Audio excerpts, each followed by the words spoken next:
आपदा प्रबंधन एवं राहत मंत्री किरोड़ी लाल मीणा ने मंगलवार को जनता से आग्रह करते हुए कहा कि लू के चलते कुछ लोगों की मौत हो गई है और इस समय बचाव ही सबसे बड़ा इलाज है और इसीलिए जब तक बहुत जरूरी ना हो धूप में घरों से बाहर ना निकले। हमने सभी जिलों में जनता को धूप और गर्मी से बचने और सभी सावधानियां बरतने के लिए सलाह जारी करने को कहा है। दरअसल मौसम विभाग ने अगले 48 घंटों में राज्य के विभिन्न हिस्सों में 25 से 35 किलोमीटर प्रति घंटे की रफ्तार से सतही हवाएं चलने की संभावना व्यक्त की है। ऐसे में लोगों को सतर्क रहने की जरूरत है।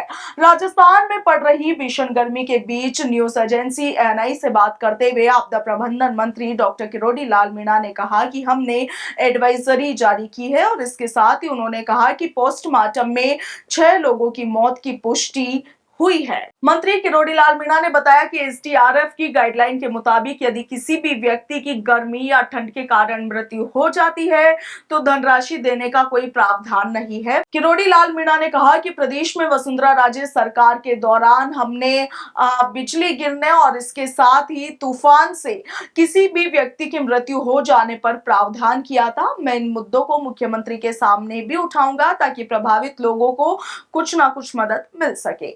मंत्री ने इसके अतिरिक्त खुलासा किया कि 6 मृत व्यक्तियों पर किए गए पोस्टमार्टम से ये पुष्टि हुई है कि उनकी मौत का कारण लू थी।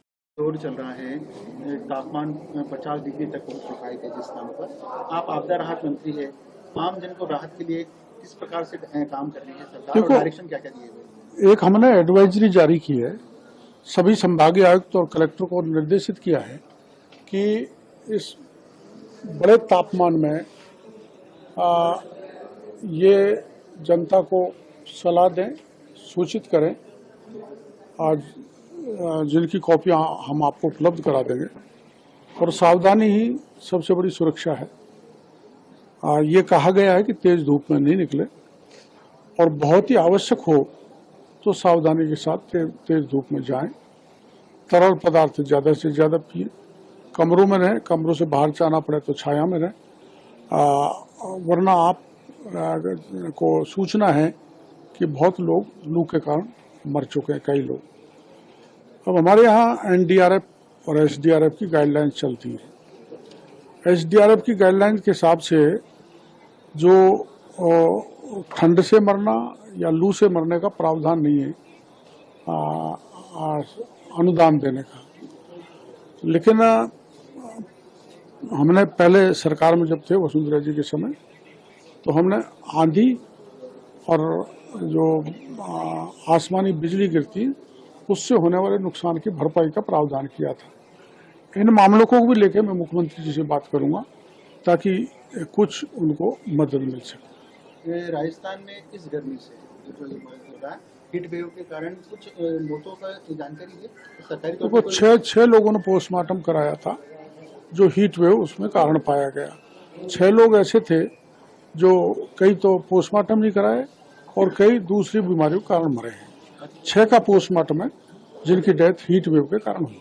6 की पुष्टि है। पुष्टि अब क्योंकि और भी डायरेक्शन अलग अलग डिपार्टमेंट, चाहे हेल्थ डिपार्टमेंट हो जाए या डिस्काउंट, सभी विभाग जो भी इनसे डिपार्टमेंट, विशेषकर मेडिकल एंड हेल्थ का डिपार्टमेंट, डॉक्टर्स को अलर्ट कर दिया गया है और बिजली की सप्लाई बाधित नहीं हो, ऐसे पीएचईडी को ड्रिंकिंग वाटर का कोई प्रॉब्लम नहीं हो, ऐसे ही हमारे डिपार्टमेंट की ऐसे मामलों की पुनरावृत्ति नहीं हो। सरकार के सभी विभाग जो इससे संबंधित हैं वो सक्रिय है। मीणा साहब, इससे अलग हटके क्योंकि आप बदल दिया गया है, पहले 7 से 1 हुआ करता था, उसको 5.5 से 11 कर दिया गया है। ये हमने उसमें रियायत की है ताकि ठंड में काम करके चले जाएं। हालांकि राजस्थान स्वास्थ्य विभाग की ओर से गर्मी के चलते सिर्फ 1 शख्स की मौत की पुष्टि की जा रही है।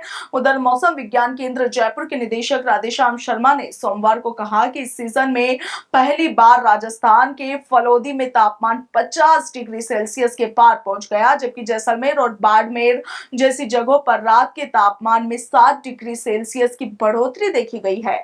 भीषण गर्मी से तत्काल राहत नहीं मिलने वाली है और अगले 2 से 3 दिनों में रातें गर्म होगी। 29 मई तक अधिकतम तापमान में कोई महत्वपूर्ण बदलाव होने की संभावना नहीं है।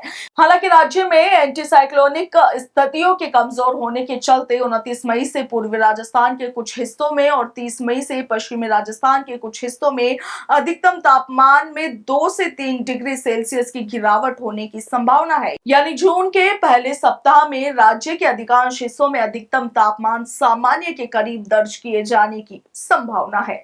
Bureau report, Punjab Kesari, Rajasthan.